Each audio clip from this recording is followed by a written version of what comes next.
Hello বন্ধুরা, সবাই কেমন আছেন? আমার চ্যানেলে সকলকে স্বাগত জানিয়ে আজকে আমি একটা চুলের জন্য তেলের রেসিপি নিয়ে চলে এসেছি। চুল কিন্তু আপনাদের খুবই ড্রাই হয়ে যায়, এরকম সমস্যা অনেকেরই আছে, আমারও ছিল। চুল যাতে ড্রাই না হয়ে যায়, চুল যাতে খড়ের মতো খসখসে না হয়ে যায়, যাতে এরকম স্মুথ থাকে, চুলের গোড়া যাতে শক্ত হয়, নতুন চুলও গজাবে, সাথে শীতকাল আসছে সামনে, ড্যান্ড্রফের সমস্যা তো থেকেই যায়। তাহলে চলুন আজকে আমি কিভাবে বাড়িতেই তেল বানিয়ে চুলের যত্ন নিচ্ছি সেটা দেখে নিন। হ্যাঁ, যেই জিনিসগুলো লাগবে এই তেলটা বানাতে সেইগুলো আমি আপনাদের দেখিয়ে দিচ্ছি। জিনিসগুলো কিন্তু আপনারা আপনাদের ধারে পাশে লোকাল মার্কেটেই অ্যাভেলেবেল পেয়ে যাবেন। দেখুন, এইসব জিনিসগুলো আপনারা পেয়ে যাবেন, বাড়িতেও পেয়ে যাবেন। অনেকের বাড়িতেই কারি পাতা থাকে, সেই সাথে থাকে নিম পাতাও।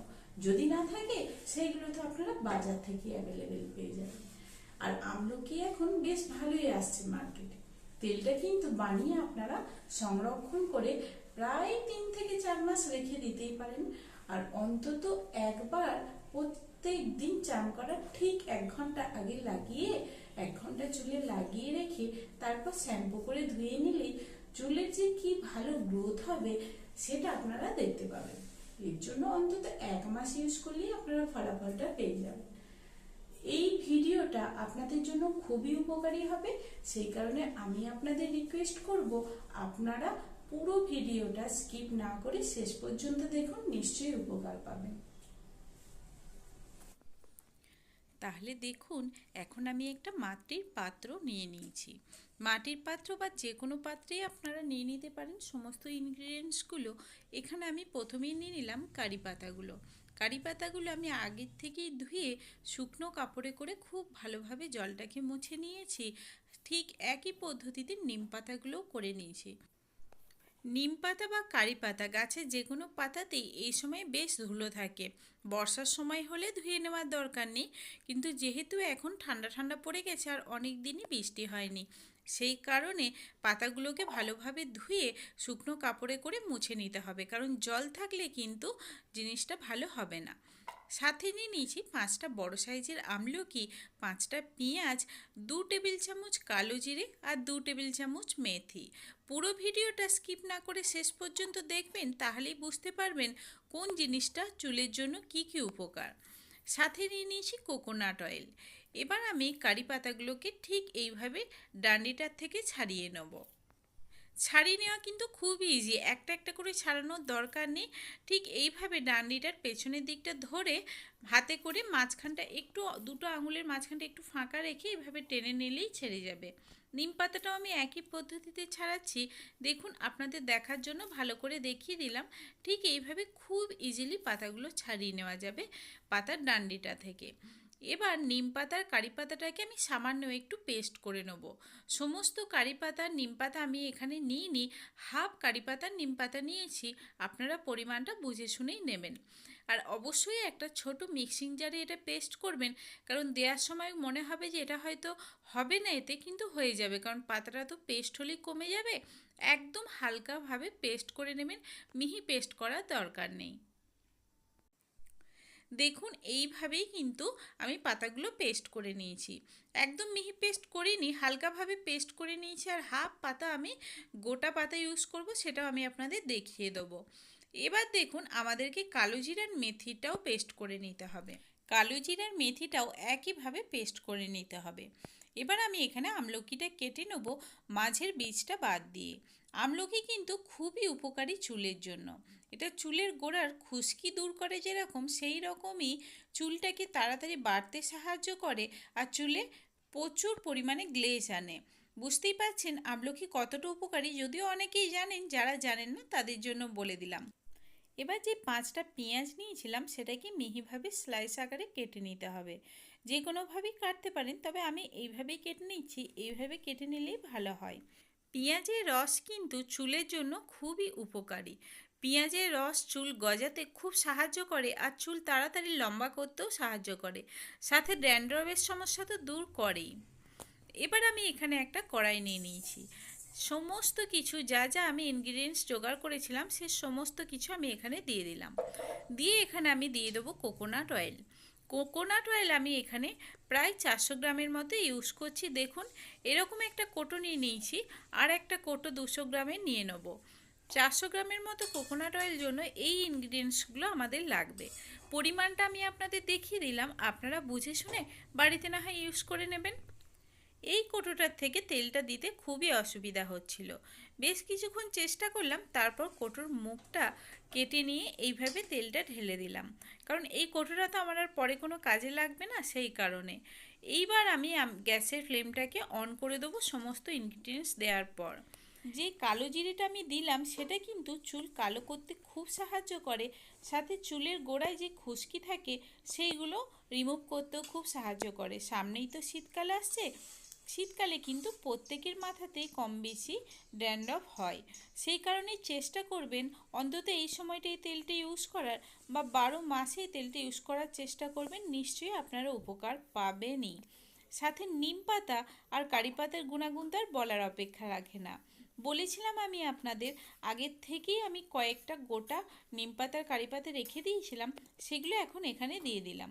সমস্ত কিছু দেওয়া হয়ে গেল। এবার গ্যাসের ফ্লেমটাকে অন করে একদম লোতে রেখে দেবো। আস্তে আস্তে গরম হবে, টাইমটা কিন্তু একটু বেশি লাগবে, জিনিসটা বেশ ভালো হবে। দেখুন 10 মিনিট পর পাতার কালারগুলো কিন্তু চেঞ্জ হয়ে গেছে, আর গ্যাসের ফ্লেমটা একদম কমানোই আছে। এইভাবে আরও 1 থেকে 2 মিনিট জিনিসটাকে ভালোভাবে ফুটিয়ে নিয়ে গ্যাসের ফ্লেমটা বন্ধ করে দেবো। বন্ধ করে দিয়ে রেখে দেবো একদিনের জন্য। দেখুন এখন যখন ঠান্ডা হয়ে গেছে তখন ঢাকনা দিয়ে দেবো। একদিনের জন্য রেখে দিতে হবে, তাহলে কিন্তু তেলটা পারফেক্টলি বানানো হবে। সাথে সাথেই করে ঢেলে দেবেন না, এতে কিন্তু তেলটা পুরোপুরি ভালোভাবে বানানো হবে না। কড়াইটা ঠান্ডা হয়ে গেলে তবেই ঢাকনাটা দেবো। ঢাকনাটা দিয়ে রেখে দিলাম একদিনের জন্য, ফিরে আসছি পরের দিন। হ্যালো বন্ধুরা, চলে এলাম দ্বিতীয় দিনে। দেখুন আপনারা দেখতে পাচ্ছেন দ্বিতীয় দিনে আমি আবারও এই যে তেলটা কালকে বানিয়ে রেখেছিলাম সেটাকে ফুটিয়ে নেব। একদম মিডিয়াম ফ্লেমে গ্যাসটাকে দিয়ে ফোটাবেন, পারলে লোতে দিয়েই ফোটাবেন, যাতে পাতাগুলোর থেকে ফ্লেভার বেরিয়ে যায়, রসটা বেরিয়ে যায়, কিন্তু পাতাগুলো পুড়ে না যায়। পুড়ে গেলে কিন্তু গুণাগুণ নষ্ট হয়ে যাবে। ঠিক এরকম ভাবেই পুরো তেলটাকে আমি রেডি করে নেব। তাহলে চলুন তেলটাকে রেডি করে নিই। গোটা একটা দিন রাখবেন। যদি সন্ধ্যেবেলায় বানান তাহলে অবশ্যই পরের দিন সন্ধ্যেবেলায় আবার এটা বানাবেন। আমি যেহেতু দুপুরের দিকেই বানিয়েছিলাম আগের দিন, তাই আজকেও আমি এটা দুপুরের দিকেই করে নিচ্ছি। তাহলে চলুন রেডি করে নিই আজকে তেলটা। এরপর দেখুন তেলের কালারটা কতটা চেঞ্জ হয়েছে। আবারও আজকে গ্যাসের ফ্লেমটা অন করে একদম লোতে দিয়ে দিলাম। অবশ্যই কুকিংটা করার সময় আপনারা লোহার খুন্তি বা লোহার কড়াই ইউজ করবেন। আমার কাছে আজকে লোহার কড়াই অ্যাভেলেবেল ছিল না, সেই কারণে আমি লোহার খুন্তি ইউজ করেছি। খুন্তিটা সব সময় তেলের মধ্যে ডুবিয়ে রাখারই চেষ্টা করবেন, এটাও কিন্তু বেশ উপকার। এই ছোট ছোট টিপসগুলো মনে রেখে যদি আপনারা তেলটা বানান, তাহলে কিন্তু আপনারা ফল একদম পাবেন। এবার তেলটা বানানো হয়ে গেলে আর ওটা ঠান্ডা হয়ে গেলে আমি একটা সুতির সাদা কাপড় নিয়ে নিয়েছি। আজকে কিন্তু আমি ওটা 10 মিনিটের বেশি ফোটাইনি। অবশ্যই আপনাদের এটা খেয়াল রাখতে হবে, পাতাগুলো বা যেই কালো জিরে মেথিগুলো দিয়েছিলাম সেটা পুড়ে যেন কালো না হয়ে যায়, এতে কিন্তু গুণাগুণগুলোও নষ্ট হয়ে যাবে। এই সবুজ ভাবটাও থাকবে না, তখন কালো কালো ভাব চলে আসবে, কাজও হবে না কোনো, যে কারণে আপনারা তেলটা বানাচ্ছেন। সেই কারণে এই কথাটা অবশ্যই মনে রাখবেন, জিনিসগুলো যেন ঠিকঠাক থাকে। দেখুন পেঁয়াজ, আমলকি, পাতাগুলো সব কিছুর কালারই কিন্তু একই রকম আছে। আজকে 10 মিনিটের মতো ফুটিয়ে বন্ধ করে ঠান্ডা হয়ে গেলে আমি এইভাবেই একটা সুতির কাপড়ের মাধ্যমে তেলটাকে ছেঁকে নিচ্ছি।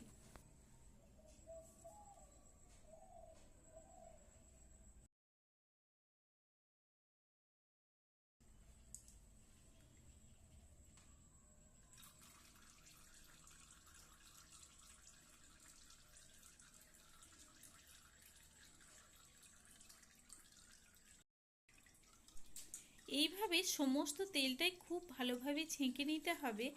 অবশ্যই ন্যাংরাটার থেকে যে পাতাগুলো আছে ওটাকে নেকড়ে নেকড়ে ভালোভাবে তেলটাকে আপনারা বার করে নেবেন। এবার এই তেলটা যে কোনো কাঁচের বয়েমে বা কোটোতে রেখে দিতে পারেন। দেখুন 1-2 ফোঁটা একটা সাদা পাত্রে ফেলে আমি আপনাদের দেখিয়ে দিচ্ছি, তেলটা কতটা পারফেক্ট হয়েছে। সেই কারণে একদম সবুজ কালার হয়ে গেছে সাদা তেলটার। কালচে কালার হয়ে গেলে বুঝবেন তেলটা আপনাদের ঠিকঠাক বানানো হয়নি।